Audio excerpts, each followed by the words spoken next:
बच्चों, आज हम पढ़ेंगे हिंदी रीडर में अध्याय 3, दोस्त का दोस्त अपना दोस्त। यह कहानी एक लेखक और दो कुत्तों की है कि लेखक की दोस्ती उन दोनों कुत्तों के साथ कैसे हुई। आइए पढ़ते हैं। ये है आपकी हिंदी रीडर की बुक। Now come start. अध्याय 3, दोस्त का दोस्त अपना दोस्त। किसी ऐसी जगह जहाँ आसपास कोई परिचित न हो, किसी अनजान जिसको हम जानते न हो को देखकर पहले पहल डर पैदा होता है। मन किसी भी संकट का सामना करने की तैयारी में जुट जाता है।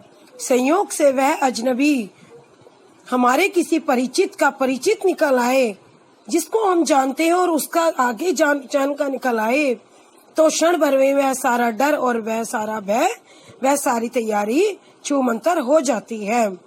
मनुष्य की तरह जानवर भी किसी अजनबी को देखकर भय खाते हैं। अपने बचाव के लिए वे आक्रामक हो जाते हैं। अजनबी के प्रति निडर वे तभी होते हैं जब वह किसी अन्य जानवर के साथ दोस्ताना व्यवहार करता दिखाई दे जाए। इस कहानी के नायक को एक कुत्ते के ये दोनों ही रूप देखने को मिले।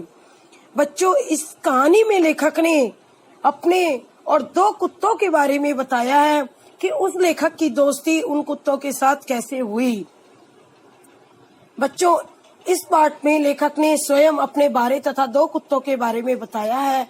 एक कुत्ता जो वो कुरना स्ट्रीट के बंगले में रहता था और दूसरा हिल स्ट्रीट के कोने पर एक कॉटेज नुमा घर में अपनी बूढ़ी मालकिन के साथ रहता था। तो देखते हैं बच्चों, लेखक जो था वो रोज शाम को दुकान से सामान लेने जाया करता था और जो वो कुरना स्ट्रीट के बंगले में कुत्ता रहता था वो उसको देखकर भौंकता था और लगातार उस पर भौंकता जाता था। अपने भुलक्कड़पन की वजह से मुझे अक्सर शाम को दुकान से सामान खरीदने जाना पड़ता था। दुकान से लौटते वक्त और भी डर लगता कि अब की बार वह कुत्ता दूसरे छोर के फाटक से निकल आएगा। लेखक को ये लगा रहता था कि मैं दुकान से सामान लेने जाता हूँ तो कहीं वह कुत्ता आगे से या पीछे से दूसरे फाटक से वो मेरे पास न आ जाए। और लेखक कुत्ते को फुसलाने के लिए कुछ बिस्किट भी खरीद लेता था। मेरा आखिरी बचाव था। इस समय वह हमेशा गायब रहता। गला फाड़कर भौंकने के बाद शायद पानी पीने के लिए घर के पिछवाड़े जाता होगा और फिर वहीं ढेर हो जाता होगा। कई दिनों के बाद मेरे ध्यान में आया कि इसी गली में एक और कुत्ता भी रहता है। तो बच्चों, लेखक बताता है एक कुत्ता वो कुरना स्ट्रीट के बंगले में रहता है, जो अक्सर शाम को जब लेखक सामान लेने जाता है दुकान से तो उसको देखकर वो भौंकता है, जोर जोर से चीखता है, उसके ऊपर चिल्लाना शुरू करता है, भौंकना शुरू करता है। और दूसरा कुत्ता जो हिल स्ट्रीट के एक कोने पर एक कॉटेज नुमा घर में अपनी बूढ़ी मालकिन के साथ रहता है, वह भौंकता नहीं था। चुपचाप बैठा हुआ इक्के दुक्के रागीर जो मुसाफिर होते हैं, जो आते जाते रहते हैं, उनको देखता रहता था। वहां से गुजरते समय उसे लेखक दूसरे कुत्ते को वहां से गुजरते समय हाथ दिखाता, सीटी बजाता और बुलाता, पर वह बरामदे में पड़ी कुर्सी पर बैठा देखता रहता। वह काफी दिनों से मुझे देखता रहा होगा। उसे पता था कि यहाँ से एक बार गुजरने के 10 मिनट बाद मैं दोबारा यहीं से निकलता हूँ।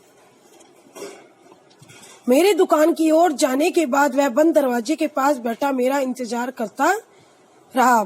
मेरी आहट सुनते ही फिर बरामदे में कुर्सी पर जा बैठता और अपनी शरारती भरी आंखों से मुझे देखता रहता। लेखक कहता है बच्चों कि मैं जब उसको सीटी बजा के बुलाता हूँ तो वह मेरे पास नहीं आता और बरामदे में एक कुर्सी पड़ी होती है जिस पर जाकर वो बैठ जाता है और मुझे देखता, शरारती भरी आंखों से मुझे देखता रहता है। एक दिन दुकान से लौटते समय शैतान के लिए खरीदे हुए बिस्किट कॉटेज के आते में बने गैस मीटर के बक्से के ऊपर रखकर मैं आगे बढ़ गया। पिल्ले की ओर देखा ही नहीं, काफी दिनों तक यह सिलसिला चलता रहा। लेखक प्रतिदिन बिस्किट लेता और गैस मीटर के बक्से के ऊपर रखकर चल देता था उस दिन दोपहर को मैं कॉलेज से घर लौट रहा था। गर्मियां शुरू हो गई थी। मौसम बाहर सैर सपाटे का ही था। हिल स्ट्रीट में घुसते ही मैंने देखा कि सामने संकरे फुटपाथ पर एक बूढ़ी महिला चली आ रही है। मैंने अभी आपको बताया था, हिल स्ट्रीट के कोने पर एक कॉटेज नुमा घर में बूढ़ी मालकिन के साथ जो कुत्ता रहता था। करीब आते ही मैंने उन्हें नमस्कार किया। उत्तर में नमस्कार करते हुए चौंक पड़ी। अरे तुम! बूढ़ी औरत ने लेखक को कहा। अरे तुम निकोलस के दोस्त हो।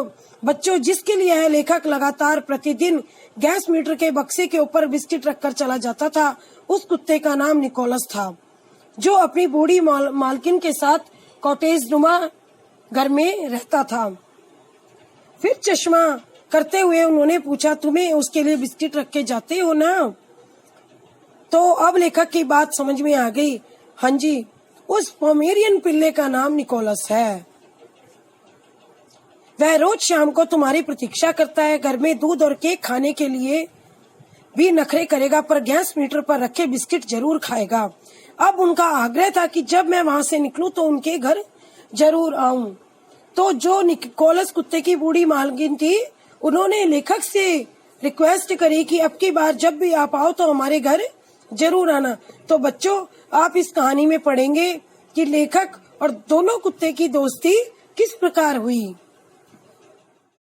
बच्चों, हम अध्याय 3 दोस्त का दोस्त अपना दोस्त में लेखक और 2 कुत्तों के बारे में पढ़ रहे थे कि उनकी दोस्ती किस प्रकार हुई। आइए आगे पढ़ते हैं और समझते हैं। Now come start.